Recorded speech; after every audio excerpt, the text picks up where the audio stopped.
88.1 WVPE Public Radio is a vital communication resource that strives to inform, entertain, and inspire.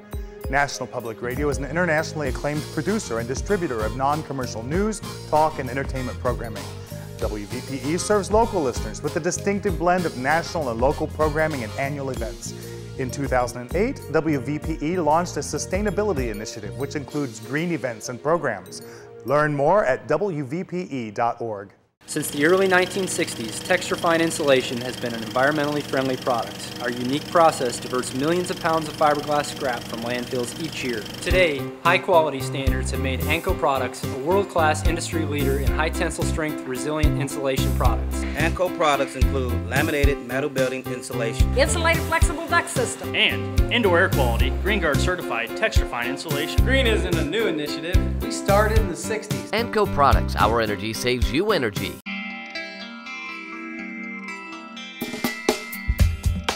Ever since we started working on the building, people have told us how unique our project is. Until recently, I thought our project was one of a kind to Elkhart. However, through my involvement with the Sustainable Business Roundtable, I met Brad Hunsberger, who is the Director of Housing Development for LaCasa Incorporated. LaCasa has recently renovated Roosevelt Elementary School into apartments. Even though LaCasa was established in Goshen, Indiana in 1970, not many people, including myself, really understand what they do. LaCasa is a community development corporation. We help folks find their first home, restore their existing home if it's owner-occupied, and also provide, like this building, affordable, attractive, safe rental housing. Could you tell us a little bit about how LaCasa acquired it and what you're doing with it? Roosevelt Center is an elementary school that was built in 1923. It functioned as an elementary school till 2006, at which point the school system decided to close it and build a new K-2 elementary school a couple blocks away. From 2006 to about early 2007, the plan was to tear down the building. The neighborhood leaders, Elkhart Housing Partnership really worked hard to save the building. They wanted to do apartments in it like we're doing, and actually only a couple of days before it was slated to be demolished, it got a historical landmark status and therefore saved. So how about you give us a tour of the school and what you're doing with it? Okay. This is a 2-bedroom apartment unit, kitchen, living room, 2 bedrooms and a bath down that way.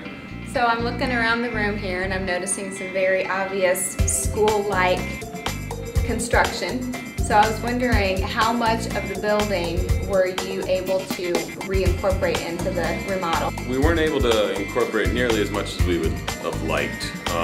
Being a school, this place was remodeled every decade since it was built in 1923.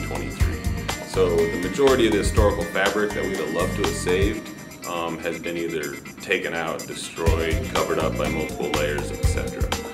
This is one of the unique units in the building. This was the girls and boys bathrooms as a school, so you can see the exposed brickwork. In the kitchen you can see the exposed terrazzo floor. We would have liked to have done a lot more historical restoration of the building. The historical designation that saved the building from being destroyed actually is only for the exterior of the building. The windows, are those the same size? Did you just replace them with energy efficient but leave the window size about the same as they were?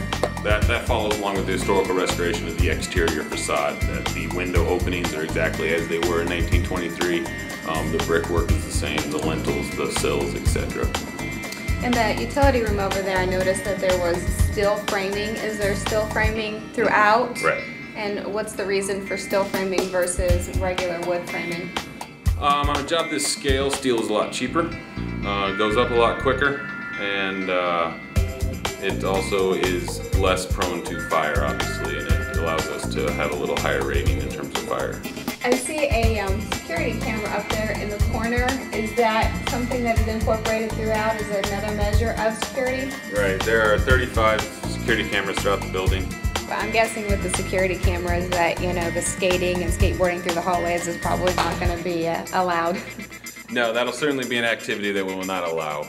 So if they're not going to be allowed to skateboard in the hallways, what are you guys doing with these extra large hallways? This is designed as a community gathering space. We're gonna have a few desk areas for kids to do their homework in. It's gonna be a free Wi-Fi hotspot for the kids and the adults to get on the internet. And we're gonna have some tables and chairs, some checkers, some cards, etc. It's just a place for the people to come and hang out and meet their neighbors and socialize and whatnot. Stay tuned to the Seegers Family Edifice Venture. When we return, Warren will tell what to expect in the next episode. If you like our podcast, you'll love our website. Check it out at www.edificeventure.com. The Seegers Family Edifice Venture is sponsored in part by Habitat for Humanity of Elkhart County, WVPE 88.1, a NPR station, and Anco Products Incorporated. Our energy saves you energy. Next time on the Seegers Family Edifice Venture, we go shopping at the Habitat Restore and find great bargains on cabinets, doors, and cement fiber siding. Before the winter months hit, we completed the sheathing and put up house wrap on the greenhouse. Then when things really started moving along, we were stopped once more due to equipment failure and snow. Well, until the spring thaw, then we put up a beam for additional support for the greenhouse roof since the 2x6 rafter span was greater than code allowed.